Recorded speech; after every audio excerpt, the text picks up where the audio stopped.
지난주에 우리를 깨우시는 예수님이라는 주제를 가지고 말씀 나누면서 첫 번째로 그분은 우리의 기억을 깨우신다. 예수님께서 보시기에는 제자들이 원래 있어야 할 자리가 있었던 거죠. 근데 얘네들이 엠마오로 가는 거예요. 예루살렘이 있어야 되는데, 아니면 자기의 사명의 자리를 지켜야 되는데, 그 모습을 보면서 네가 마땅히 있어야 될 곳이 거기가 아니라는 것을 일깨워주고 싶어서 부활하신 예수님께서 나타나신 거죠. 그래서 마땅히 우리가 있어야 할 곳을 알려주시는 분이 부활하신 예수님이다 라는 말씀을 드렸습니다. 오늘은요, 우리를 깨우시는 예수님 두 가지 이야기를 더 이어서 나눠보도록 하겠습니다. 두 번째로요, 예수님은 우리의 믿음을 깨우세요. 예수님께서 식사 시간을 통해서 제자들의 기억을 먼저 깨우신 후에 갑자기 싹 사라지세요. 이때 식사를 함께 하던 제자들이, 내가 사실은 있잖아, 그때 예수님이 말씀하실 때 마음이 이랬어, 길을 걸으면서 나눴던 이야기, 그 사건들을 기억하면서 그때 있잖아, 우리 마음 혹시 뜨겁지 않았어? 라고 얘기합니다.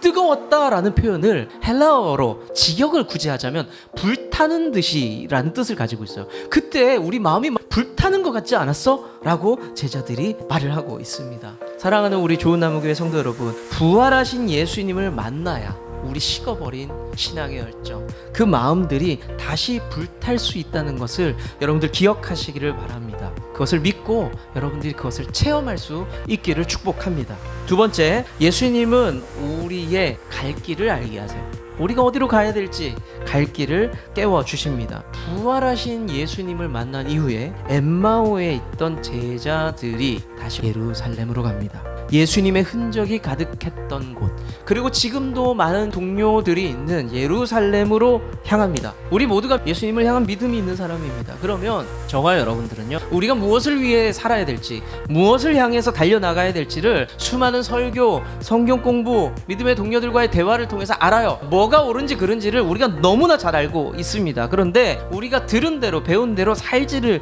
못하죠. 잊어버리고 살아가고 있습니다. 열심히 믿음대로 살려고 하지만 너무 많은 어떤 노동, 피곤하죠. 힘들고, 질병, 가난, 관계의 어려움, 여러 가지 모습을 통해서 예수님과의 관계가 소원해지고 갈 길을 잊어버려요. 그냥 일상생활에서 각자 열심히 살아가고 있습니다. 너무 일상을 열심히 살다 보니 일상만 잘 사는 거예요. 주님을 잊어버리는 거죠. 주님이 주신 비전들, 마땅히 내가 걸어야 될 그 길을 잊어버리고 살 때가 너무나 많이 있습니다. 우리 본문을 통해서 우리가 도전받을 게 하나 있습니다. 예수님의 죽음 이후 모든 것이 끝났다 포기했던 제자들이 마땅히 가야 할 길을 다시 찾았다는 거죠. 길을 잃었는데 경로를 재설정했습니다. 부활하신 예수님을 만나고 난 뒤에 우리도 부활하신 예수님을 경험할 때, 체험할 때, 믿음으로 다시 한번 붙잡을 때에 우리가 잃어버렸던 그 경로를 다시 붙잡을 수 있다는 것을 여러분들 믿으시길 바랍니다. 우리가 가야 할 목적지가 선명하고 분명하다면 느리면 어때요? 가면 되죠. 가다가 잠깐 쉬면 어때요? 그래도 다시 일어나서 가면 되는 거죠. 그런데 우리가 그렇게 할 수 있는 비결이 뭐라고요? 비법이 뭐라고요? 부활하신 예수님을 만나야 가능합니다.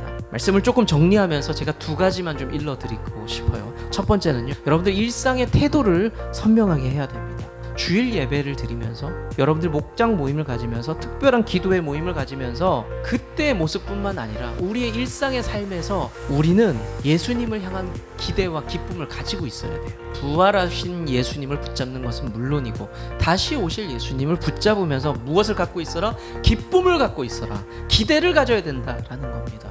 일상이 빡빡하죠. 하지만 부활을 경험한 성도라면 너희는 기뻐해야 돼 라고 오늘 성경은 또 말씀하고 있습니다.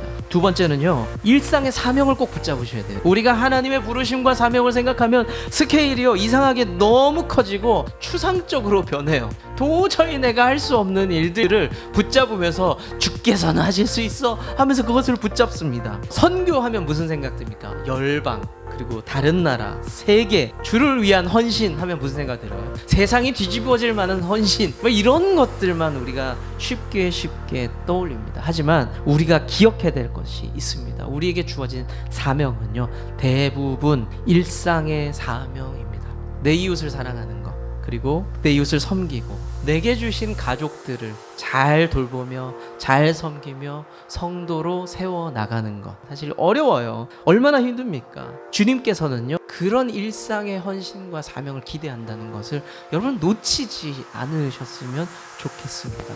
그런데 그 일을 언제까지 해라? 주님 다시 오실 때까지 하라는 겁니다. 그것이 우리에게 주어진 일상의 사명이라는 것을 여러분들 잊지 않으시면 좋겠어요. 주님이 다시 오실 때까지 어떤 사명? 일상의 사명. 내 주변 사람들을 섬겨주며 예수님 예배하면서 그렇게 일상의 사명을 감당하는 여러분들은, 저는 그런 사역자라는 거 잊지 않으시길 바랍니다. 우리가 그렇게 살면서 믿음 안에 부대끼면서 살아가는, 주님 오실 때까지 살아가는 성도 되시길 축복합니다.